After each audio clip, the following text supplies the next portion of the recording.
안녕하세요. 점점 좋아지는 삶입니다. 이번 주부터는 저의 매매일지 대신 제가 공부한 내용들 위주로 정리해서 올려드리고자 합니다. 아무래도 제 매매일지보다는 그게 더 여러분께 도움이 될 것 같더라고요. 그렇겠죠?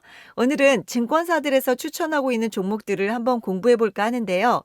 아무래도 CES 2024와 JP 모건 헬스케어 컨퍼런스를 앞두고 두 행사에 대해서 증권사는 물론 여러 증권 방송에서도 많이 언급되고 있더라고요. 간단히 한번 살펴보고 종목들 공부하기로 해요. 먼저 CES 2024는 1월 9일에서 12일 라스베가스에서 개최됩니다. 전 세계 최대 규모의 참관형 기술 행사로 헬스케어, 교통, 스마트홈, AI 등 여러 분야의 혁신 기술을 선보일 예정이라고 하고요.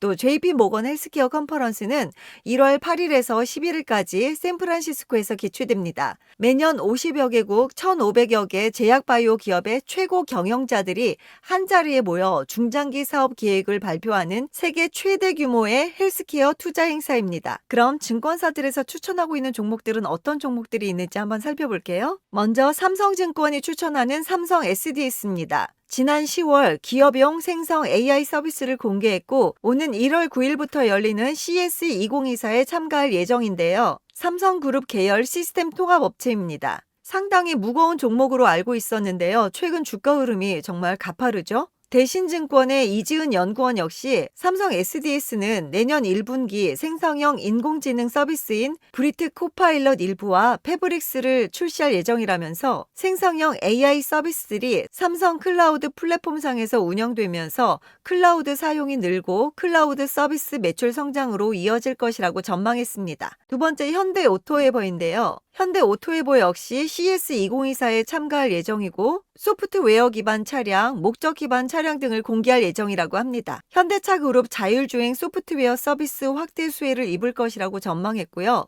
현대차 그룹 계열의 전산 시스템 구축 및 운영, 유지보수 업체입니다. 이 종목이야말로 정말 찐 자율주행 종목이라고 평가하고 있습니다. 그리고 이마트인데요. 오프라인 객수 신장률이 상승되고 있고 점포 리뉴얼 효과 기대감 등이 존재한다면서 대형마트 의무 휴업일 평일 변경 관련 규제 완화를 기대한다고 전망했습니다. 최근 서울 서초구가 19일 대형마트 의무 휴업일을 평일로 전환 추진하는 협약을 공식 체결했는데요.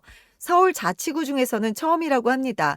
이에 따라서 대형마트의 평일 휴업이 다른 지역으로 확산될지 주목되고 있는데요. 서초구의 의무 휴업 규정을 적용받는 곳은 롯데마트, 이마트, 코스트코, 킴스클럽 등 대형마트 4곳과 기업형 슈퍼마켓 32곳 등 모두 36곳이라고 합니다. 다음은 키움증권인데요. 최근 증권주에 대한 기대감이 한층 커지고 있습니다. 미국 연준이 기준금리 인상 기조를 마무리하고 금리를 인하할 것이라는 기대감이 커진 데다 주식 양도소득세 대주주 기준 완화 소식까지 겹치면서 투자자 예탁금과 신용거래융자 잔고가 늘었다고 하는데요. 증시 대기 자금이 50조를 넘었다고 합니다. 투자 심리가 개선되면서 국내 투자자들의 비투도 다시 늘고 있다고 하는데요. 키움증권은 금리 하락과 공매도 금지 조치로 거래대금 증가 시 브로커리지 수익 확대가 예상되고 또 낮은 부동산 익스포저로 증권업종 내에서 부동산 프로젝트 파이낸싱 관련 우려가 가장 적은 편이라고 합니다.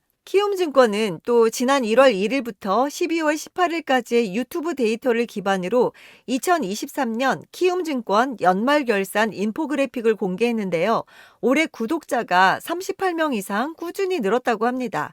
특히 하반기 영웅 결정전을 비롯한 오후 라이브 방송을 늘리면서 국내 주식시장 마감 이후 투자자들이 미국 주식 개장에 앞서 체크할 포인트를 짚어주며 저녁 시간대 높은 집중도를 이끌어냈고 이로 인해서 국내 주식은 물론 미국 주식까지 영상 컨텐츠의 범위를 넓히는 데 일조했다는 평이 있습니다. 다음은 마녀공장인데요. 미국, 일본 등 글로벌 시장에서의 수익성 개선으로 외형 성장 기대감이 존재한다면서 3분기 실적 부진으로 주가 낙폭이 과대하다고 판단했고 단기적으로 반등 가능성이 있다고 전망했습니다. 마녀공장이 일본 마케팅에 적극적으로 나서면서 실적 개선 기대감이 커지고 있는데요. 마녀공장은 지난 3분기 누적 매출 736억 원, 영업이익 119억 원을 기록했는데요.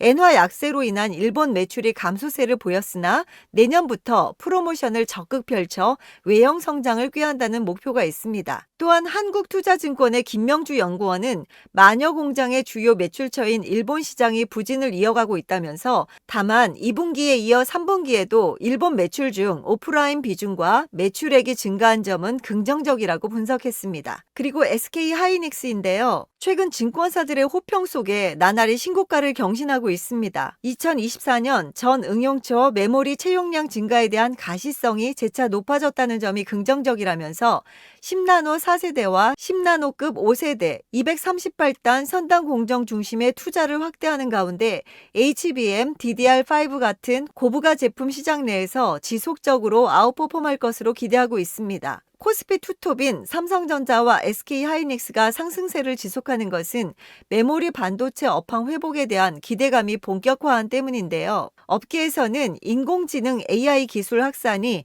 반도체 수요를 폭발시키기 시작했다고 평가하며 이달 들어 D램과 낸드 수요가 패닉바잉 수준으로 늘어났다고 진단했습니다. 참고로 김동원 KB증권 연구원은 삼성전자와 SK하이닉스는 최근 큰 폭의 주문 증가에도 실수요 증가를 확인하기 전까지 보수적인 감산 정책을 지속할 것으로 예상돼 가격 상승 탄력성은 내년 1분기로 갈수록 확대될 것으로 전망된다면서 AI 수요 확대로 실적 상향 구간 진입이 유력해 보여 내년 대표적인 포모 주식이 될 것이라고 전망했습니다. 다음은 한올바이오파마인데요. 2023년 말부터 비브가르트, 바토클리맙 등의 FcRn 억제제의 신규 적응증 임상 결과 공개가 이어질 예정이라면서 니포칼리맙은 류마티스 관절염에 대한 임상 이상에서 ACAP 고농도 환자에게서 가능성을 확인했다고 합니다. 연말 중국 파트너사인 CSPC가 진행 중인